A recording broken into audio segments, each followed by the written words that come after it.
A man, after repeatedly attacking women in his life, even ending up in jail for one horrific incident, was granted parole and allowed to meet with women once again. This would prove to be a fatal mistake.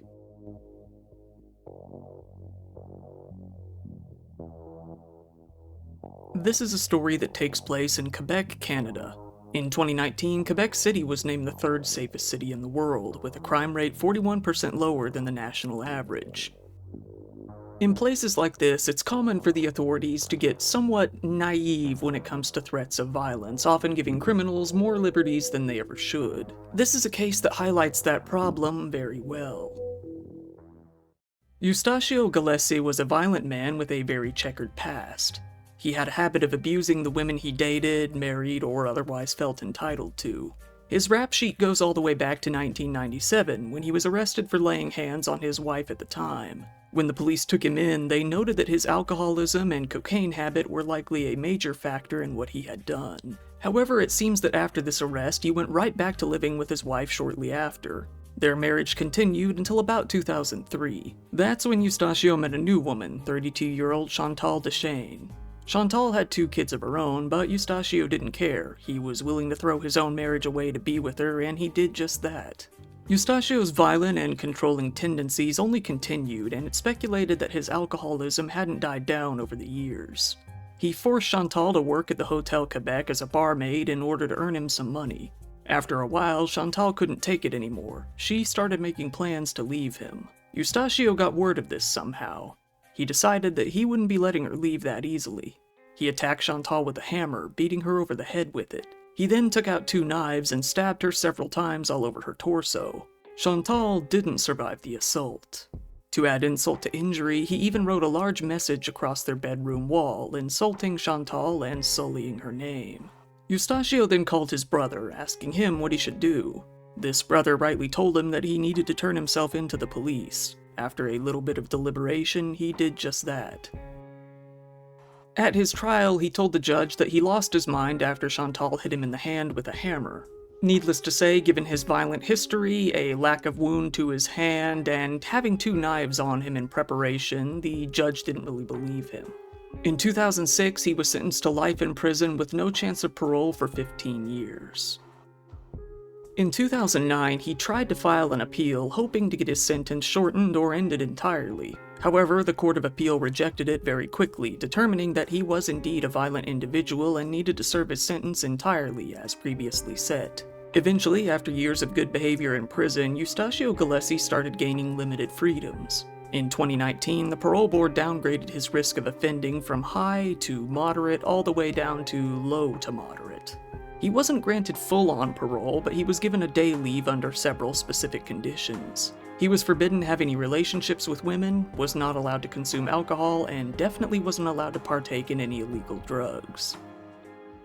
He did well with this setup, and eventually the parole board decided to let him continue in this manner for about another 6 months. In March of 2009, he was moved into a halfway house and granted even more freedoms and liberties. During a discussion with one of his caseworkers, Eustachio brought up relationships with women. The parole officers determined that he still shouldn't be allowed to have any relationships with women, but did acknowledge his sexual needs. So his parole officer began to form a strategy that would help him cope with these needs.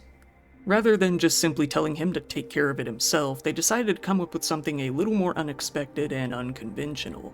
In a written summary of the decision, they said, "Although you are still single and you say you aren't ready to enter into a serious relationship with a woman, you are able to efficiently evaluate your needs and expectations towards women."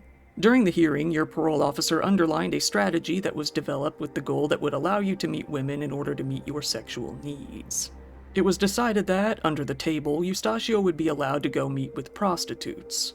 In turn, he was required to report any relations he would have with these women. A spokesperson for the parole board attested that they use, quote, "a wide range of information in assessing an offender's risk to reoffend," adding, "Public safety is the primary consideration in all Parole Board of Canada conditional release decisions." The board seemed to acknowledge that this strategy could prove to be a very bad idea, stating outright that the decision, in their own words, paradoxically constitutes a worrying and significant risk factor, so they decided to see how things go and reevaluate their decision in 6 months. However, it would only be 4 short months before this decision would come to blow up in their faces. Enter 22-year-old Marylene Levesque. This was a woman who was described by her family as bringing nothing but happiness, saying that she was radiant. She was married to a man named Gabriel, who, knowing that she worked in the sex industry, wanted her to ease her way out of that line of work. Mary herself wasn't too keen on the job herself anymore. Gabriel said, "She didn't want to do that anymore. She was tired. I told her to stop, that she was hurting herself." Mary wanted a more stable life, to have children and maybe get into the architecture business. He knew that people would judge them as a couple for her line of work, but he didn't really care about that. That wasn't what he was concerned with. He was more concerned with her safety. But Mary made a lot of money there, and it was hard for her to leave. She had a pretty cushy life in Saguenay with her spouse, her little dogs, and her nice home. It was hard to risk losing any of that by changing her financial situation. Mary was working at an erotic massage parlor. This was where she came to meet Eustachio Gillespie. Eustachio was a regular customer at the establishment, where he seemed to try all of the girls he could at least once. He developed a fascination with Mary in particular, though, desiring to upgrade their relationship from a client-worker gig into a full-on boyfriend-girlfriend type of situation.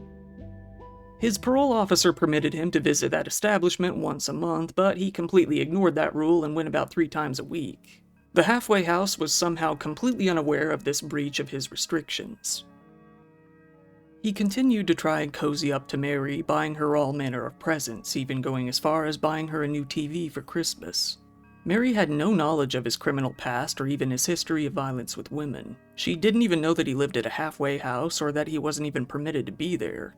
She figured that he was nothing more than an overly enthusiastic client. Eventually, after behaving violently with several of the masseuses at the parlor, Eustachio was banned from the building entirely. After this, his permission to engage in these kinds of activities was stripped for good. However, he kept in contact with Mary, opting to meet her in hotels for some fun time instead, completely in violation of his parole. Eustachio came to the realization that Mary was never going to love him. She was already in a relationship after all. He came to the decision that if he couldn't have her, nobody was going to. He started planning out what he was going to do. He went to the store and bought a knife, concealing it within his coat. January 23rd, 2020. Eustachio invited Mary to come meet him at the hotel restaurant within Hotel Sepia on Chemine St. Louis Road. They dined together in the restaurant, getting a fancy little meal. Afterwards, they headed upstairs to his hotel room for a few more drinks. He then took out his knife and attacked Mary. She did what she could, getting defensive wounds all over her hands and arms, but she wasn't able to overpower him. He stabbed her a total of 57 times in her chest, stomach, and back. Mary passed away almost instantly after the attack. Gabriel, Mary's husband, was alerted by one of their closest friends that he had just received 2 video calls from Mary's phone. He told him, "Your girl keeps FaceTiming me, but it's a man that I'm seeing. There's no sound. He isn't talking, he just hangs up." Gabriel understandably began to panic as Mary wouldn't answer her phone. He started to text everyone he could, trying to get any information that was out there. He knew something was wrong for sure. As with his previous murder, Eustachio went and turned himself into the local police at 11:35 p.m. that night. He told the police that the victim would be found within the Hotel Sepia on St. Louis Road. Police rushed out to find her, but they saw that she clearly suffered a fatally violent attack. They noted the defensive wounds as well, describing the whole scene as horrific. Mary was declared dead on the scene, and Eustachio was taken into police custody.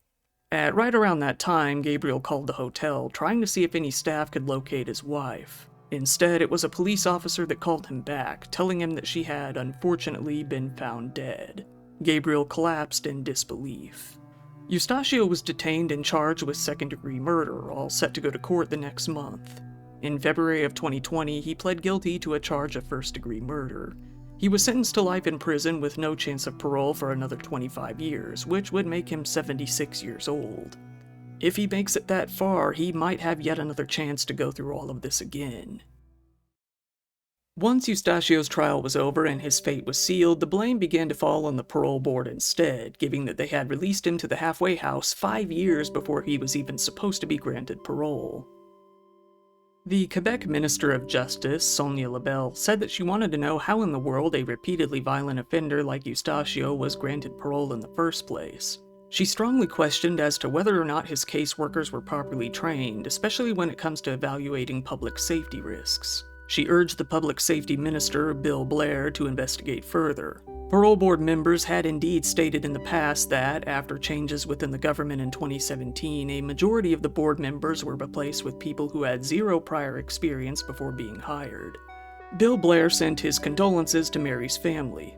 He admitted to the press that, quote, in its September 2019 decision, the parole board explicitly opposed letting the accused visit massage parlors during his release, but it was allowed to happen. The conservative MP for Charlesbourg, Haute St. Charles, Pierre Paul Huss, asked Bill Blair why the parole board would have given a man with such history of violence against women access to sex workers. Bill answered with an emailed statement saying, "Public safety is the main consideration in all parole decisions. Violent offenses by individuals on day parole are incredibly rare." He added that day parole is an important part of the process of gradual, supervised release from prison. Corrections Canada, along with the parole board, began to investigate the circumstances that led up to Eustachio's release and ultimately Mary's murder. This was in order to find out whether or not protocol was sufficiently followed. Sandra Wesley, a sex worker who runs Stella, a nonprofit organization to help other workers in the industry, said that she doesn't believe the parole board measured Eustachio's risk of reoffending adequately at all. She believes that the women in the industry should have been adequately notified about his past so that they could come to an informed decision on their own. She said that, "It is very obvious that criminalization of sex work facilitated the violence of this man." It's kind of complicated. While selling sex isn't a criminal offense in Canada, it is illegal to advertise and purchase it, making for a very complicated legal situation. This makes reporting abuse and other violent acts very tricky. Anyone who helps a sex worker work is committing an offense, so if they were to announce abuse to the police, the outcome would be that the owners and recipients of parlors would get arrested. Clients would get arrested, so that's a loss of income for the sex worker. If this wasn't criminalized, it would be easy to send Eustachio back to jail sooner. The coroner who investigated into Mary's death recommended that people who are convicted of murdering their partners should be forced to wear a tracking device when released on this sort of parole. A simple ankle bracelet could have prevented Mary's death entirely, as Eustachio wasn't allowed to go to the parlor or hotels at all. She wrote in a statement, "The electronic bracelet with geolocation is, therefore, in my opinion, an additional measure of support for the surveillance mechanisms in place. And it makes it possible to validate the statements of an offender who would like to use subterfuge to ignore his conditions of release. Finally, it is certain that the wearing of this tool can also sensitize the population to the criminal past of these particular delinquents and thus limit the situations which can generate violence." Sandra Wesley feels that if the stigma around prostitution and the laws surrounding it don't change in some way, there are going to be more and more deaths, saying, "We know that Marylene is not the last death. There's going to be another one and another one." Once again, thank you for watching my video. If you found it interesting, please give it a like as it helps me out in the algorithm, and subscribe if you want to see more content like this. If you don't mind, go ahead and follow me on social media, because if anything were to ever happen to this channel, again, that would be the only way that you would ever hear about it. If you want to support the channel even further, I do have a Patreon account, which I always keep linked down in the description below. This has been your host, Kyle. Thank you, and good night.